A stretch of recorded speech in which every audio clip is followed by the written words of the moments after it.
Right now, switch your family to T-Mobile and get 4 lines for $25 a line with AutoPay and 5G access included on America's largest 5G network. So don't wait. Get unlimited and nationwide 5G access for the whole family for just $25 a line. Visit a T-Mobile store or T-Mobile.com today. Plus taxes and fees. Customers may notice lower speeds and further reduction if using over 50 gigs a month due to data prioritization. Video at 480p. Unlimited while on our network. Qualifying credit and 4+ lines required. Capable device required for 5G. Coverage not available in some areas. Some uses may require certain features. See T-Mobile.com.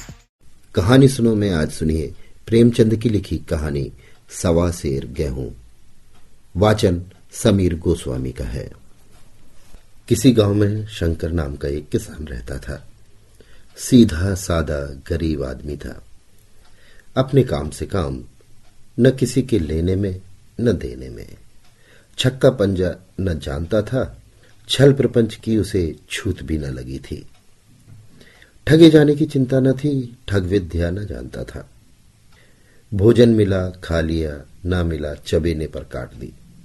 चबेना भी ना मिला तो पानी P लिया और राम का नाम लेकर सो रहा।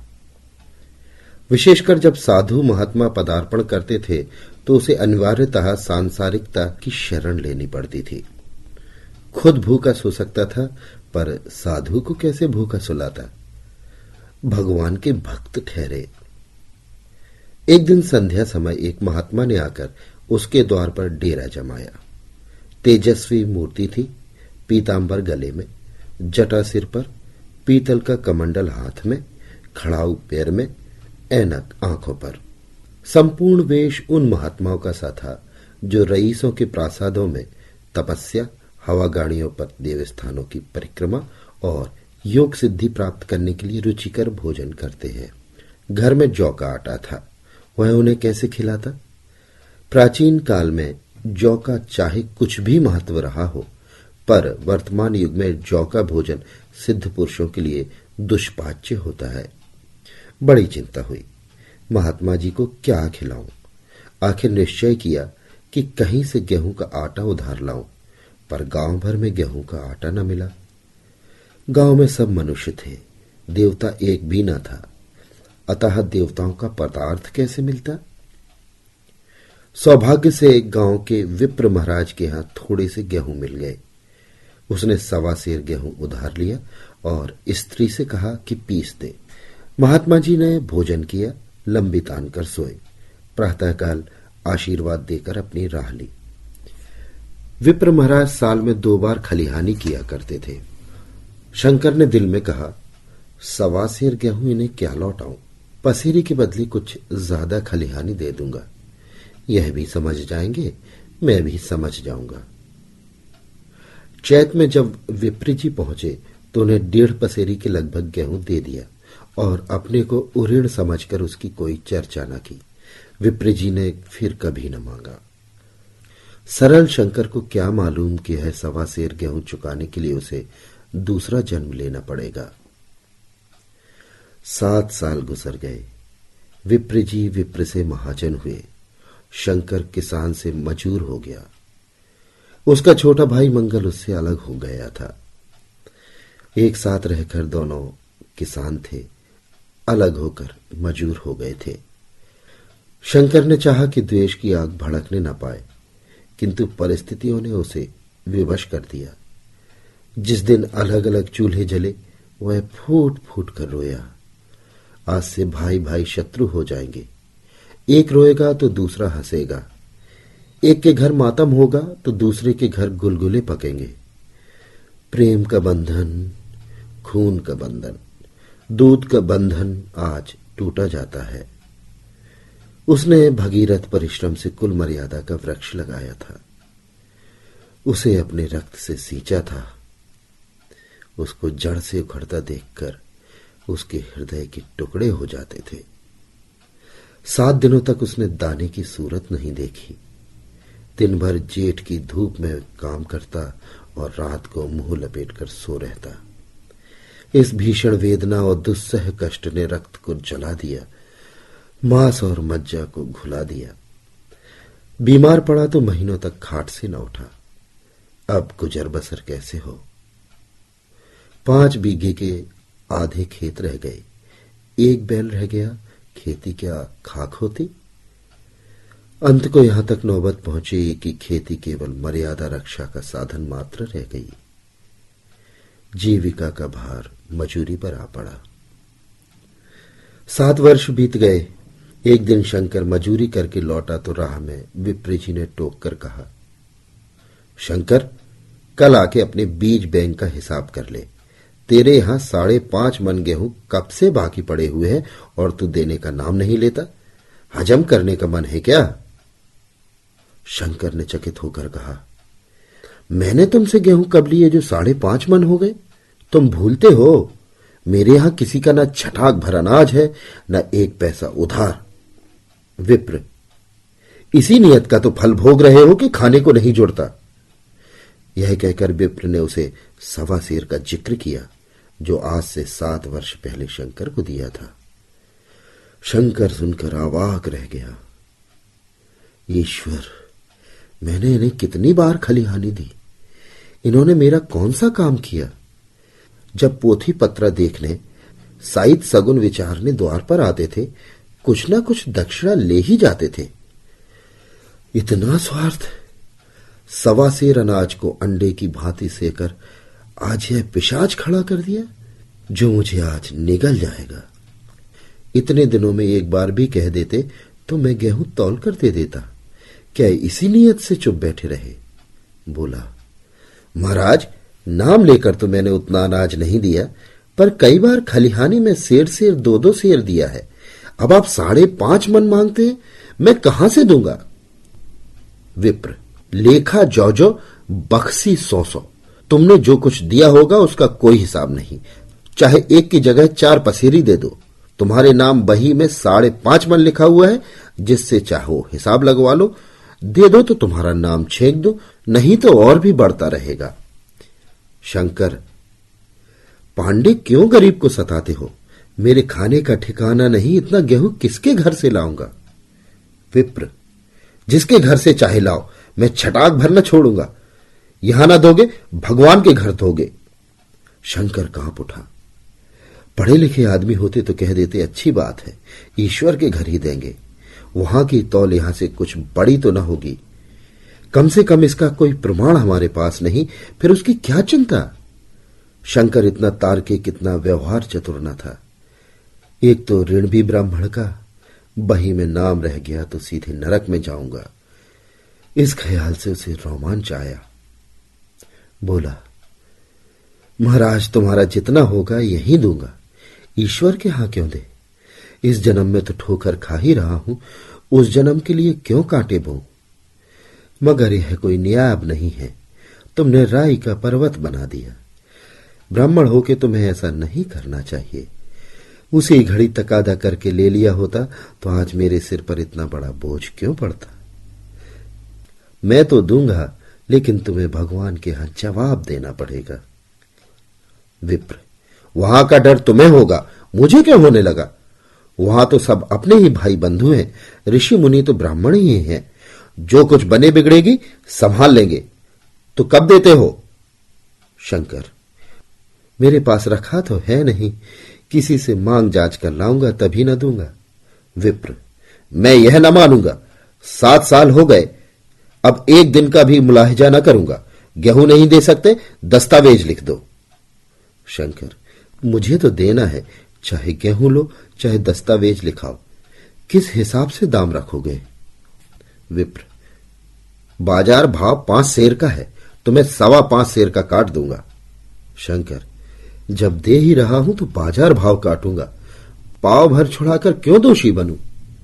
हिसाब लगाया तो गेहूं के दाम 60 रुपए हुए। 60 रुपए का दस्तावेज लिखा गया, 3 रुपए सैकड़ा सूद। साल भर में न देने पर सूद का दर 3.5 रुपए सैकड़े, 12 आने का स्टाम्प। 1 रुपया दस्तावेज की तहरीर शंकर को ऊपर से देनी पड़ी। गांव भर ने विप्र जी की निंदा की, लेकिन मुंह पर नहीं। महाजन से सभी का काम पड़ता है, उसके मुंह कौन आए? शंकर ने साल भर कठिन तपस्या की। मियाद के पहले रुपया अदा करने का उसने व्रत सा कर लिया। दोपहर को पहले भी चूल्हा न जलता था, चबेने पर बसर होती थी, अब वह भी बंद हुआ। केवल लड़के के लिए रात को रोटियां रख दी जाती। पैसे रोज तंबाकू का पी जाता। यही एक व्यसन था जिसका वह कभी त्याग न कर सका। अब वह व्यसन भी इस कठिन व्रत के भेंट हो गया। उसने चिलम पटक दी, हुक्का तोड़ दिया और तंबाकू की हांडी चूर चूर कर डाली। कपड़े पहले ही त्याग की चरम सीमा तक पहुंच चुके थे, अब वह प्रकृति की न्यूनतम रेखाओं में आबद्ध हो गए। उसने समझा, पंडित जी को इतने रुपए दूंगा और कहूंगा, महाराज बाकी रुपए भी जल्दी आपके सामने हाजिर करूंगा। 15 रुपए की तो और बात है, क्या पंडित जी इतना भी न मानेंगे? उसने रुपए लिए और ले जाकर पंडित जी के चरण कमलों पर अर्पण कर दिए। पंडित जी ने विस्मित होकर पूछा, किसी से उधार लिए क्या? शंकर, नहीं महाराज, आपके असीस से अब की मजूरी अच्छी मिली। विप्र, लेकिन यह तो 60 रुपए ही है। शंकर, हाँ महाराज, इतने अभी लीजिए, बाकी 2-3 महीने में दूंगा। मुझे उरेन कर दीजिए। विप्र, उरेन तो तभी होगे जब मेरी कौड़ी कौड़ी चुका दोगे। जाकर मेरे 15 रुपए और लाओ। शंकर, महाराज इतनी दया करो, अब सांझ की रोटियों का भी ठिकाना नहीं है। गांव में हूं तो कभी न कभी दे ही दूंगा। विप्र, मैं यह रोग नहीं पालता, न बहुत बातें करना जानता हूं। अगर पूरे रुपए ना मिलेंगे तो आज से 3.5 रुपए सैकड़े का ब्याज लगेगा। अपने रुपए चाहे अपने घर में ही रखो, चाहे मेरे यहां छोड़ जाओ। शंकर, अच्छा, जितना रुपया लाया हूं उतना ही रख लीजिए। जाता हूं कहीं से 15 रुपए और लाने की फिक्र करता हूं। शंकर ने सारा गांव छान मारा, मगर किसी ने रुपए ना दिए। इसलिए नहीं कि उसका विश्वास न था या किसी के पास रुपया न था, बल्कि इसलिए कि पंडित जी के शिकार को छेड़ने की किसी में हिम्मत न थी। क्रिया के पश्चात प्रतिक्रिया नैसर्गिक नियम है। शंकर साल भर तक तपस्या करने पर जब ऋण से मुक्त होने में सफल न हो सका तो उसका संयम निराशा के रूप में परिणत हो गया। उसने समझ लिया कि जब इतना कष्ट सहने पर भी साल भर में 60 रुपए से अधिक जमा न कर सका तो अब और कौन सा उपाय है जिसके द्वारा उससे दूने रुपए जमा हों। जब सिर पर ऋण का बोझ लादना है तो क्या मन और क्या सवा मन का। उसका उत्साह क्षीण हो गया, मेहनत से घृणा हो गई। आशा उत्साह की जननी है, आशा में तेज है, बल है, जीवन है। आशा ही संसार की संचालक शक्ति है। शंकर आशाहीन होकर उदासीन हो गया। वह जरूरतें जिनको उसने साल भर तक टाल रखा था अब द्वार पर खड़ी होने वाली भिखारिणी न थी, बल्कि छाती पर सवार होने वाली पिशाचनियां थी जो अपनी भेंट लिए बिना जान नहीं छोड़ती। कपड़ों में चकतियों के लगने की भी एक सीमा होती है। अब शंकर को चिट्ठा मिलता तो वह रुपए जमा न करता। कभी कपड़े लाता, कभी खाने की कोई वस्तु। जहां पहले तंबाकू ही पिया करता था वहां अब गांजे और चरस का चस्का भी लग गया। उसे अब रुपए अदा करने की कोई चिंता न थी, मानो उसके ऊपर किसी का एक पैसा नहीं आता। पहले चूड़ी चढ़ी होती थी पर वह काम करने अवश्य जाता था, अब काम पर न जाने के लिए बहाना खोजा करता। इस भांति 3 वर्ष निकल गए। विप्र जी महाराज ने एक बार भी तकाजा न किया। वह चतुर शिकारी की भांति अचूक निशाना लगाना चाहते थे। पहले से शिकार चौंकाना उनकी नीति के विरुद्ध था। एक दिन पंडित जी ने शंकर को बुलाकर हिसाब दिखाया। 60 रुपए जो जमा थे वो मिनाह करने पर भी शंकर के जिम्मे 120 रुपए निकले। शंकर, इतने रुपए तो उसी जन्म में दूंगा, इस जन्म में तो नहीं हो सकते। विप्र, मैं इसी जन्म में लूंगा, मूल न सही सूद तो देना ही पड़ेगा। शंकर, एक बैल है वह ले लीजिए, एक झोपड़ी है वह ले लीजिए, और मेरे पास क्या रखा है? विप्र, मुझे बैल बछिया लेकर क्या करना है? मुझे देने को तुम्हारे पास बहुत कुछ है। शंकर, और क्या महाराज? विप्र, कुछ नहीं है, तुम तो हो, आखिर तुम भी कहीं मजूरी करने जाते ही हो। मुझे खेती के लिए मजूर रखना ही पड़ता है। सूद में हमारे यहां काम किया करो, जब सुविधा हो मूल दे देना। सच तो यूं है कि अब तुम किसी दूसरी जगह काम करने नहीं जा सकते जब तक मेरे रुपए नहीं चुका दो। तुम्हारे पास कोई जायदाद नहीं है, इतनी बड़ी गठरी मैं किस एतबार पर छोड़ दूं? कौन इसका जिम्मा लेगा कि तुम मुझे महीने महीने सूद देते जाओगे और कहीं कमाकर जब तुम मुझे सूद भी न दे सके तो मूर्खी कौन कहे? शंकर, महाराज सूद में तो काम करूंगा और खाऊंगा क्या? विप्र, तुम्हारी घरवाली है, लड़के हैं, क्या वे हाथ पांव कटा बैठेंगे? रहा मैं, तुम्हें आधा सेर जौ रोज कलेवा के लिए दे दिया करूंगा, ओढ़ने को साल में एक कंबल पा जाओगे, एक मिर्जई भी बनवा दिया करूंगा, और क्या चाहिए? यह सच है कि और लोग तुम्हें 6 आने रोज देते हैं, लेकिन मुझे ऐसी गरज नहीं है, मैं तो तुम्हें अपने रुपए भरने के लिए रखता हूं। शंकर ने कुछ देर गहरी चिंता में पड़े रहने के बाद कहा, महाराज ये तो जन्म भर की गुलामी हुई। विप्र, गुलामी समझो चाहे मजदूरी समझो, मैं अपने रुपए भराए बिना तुमको कभी न छोड़ूंगा। तुम भागोगे तो तुम्हारा लड़का भरेगा, हां जब कोई न रहेगा तब की दूसरी बात है। इस निर्णय की कहीं अपील न थी। मजूर की जमानत कौन करता? कहीं शरण न थी, भागकर कहां जाता? दूसरे दिन उसने विप्र जी के यहां काम करना शुरू कर लिया। 1.25 सेर गेहूं की बदौलत उम्र भर के लिए गुलामी की बेड़ी पैरों में डालनी पड़ी। उस अभागे को अब अगर किसी विचार से संतोष होता था तो यह था कि यह मेरे पूर्व जन्म का संस्कार है। स्त्री को वे काम करने पड़ते जो उसने कभी न किए थे। बच्चे दानों को तरसते थे, लेकिन शंकर चुपचाप देखने के सिवा और कुछ न कर सकता था। गेहूं के दाने किसी देवता के शाप की भांति आजीवन उसके सिर से न उतरे। शंकर ने विप्र जी के यहां 20 वर्ष तक गुलामी करने के बाद इस दुस्सार संसार से प्रस्थान किया। 120 रुपए अभी तक उसके सिर पर सवार थे। पंडित जी ने उस गरीब को ईश्वर के दरबार में कष्ट देना उचित न समझा। इतने अन्याय नहीं, इतने निर्दयी न थे वो। उसके जवान बेटे की गर्दन पकड़ी। आज तक वह विप्र जी के यहां कर्म करता है। उसका उद्धार कब होगा भी या नहीं, ईश्वर ही जाने। पाठक इस वृतांत को कपोकल्पित न समझिए, यह सत्य घटना है। ऐसे शंकरों और ऐसे विप्रों से दुनिया खाली नहीं है।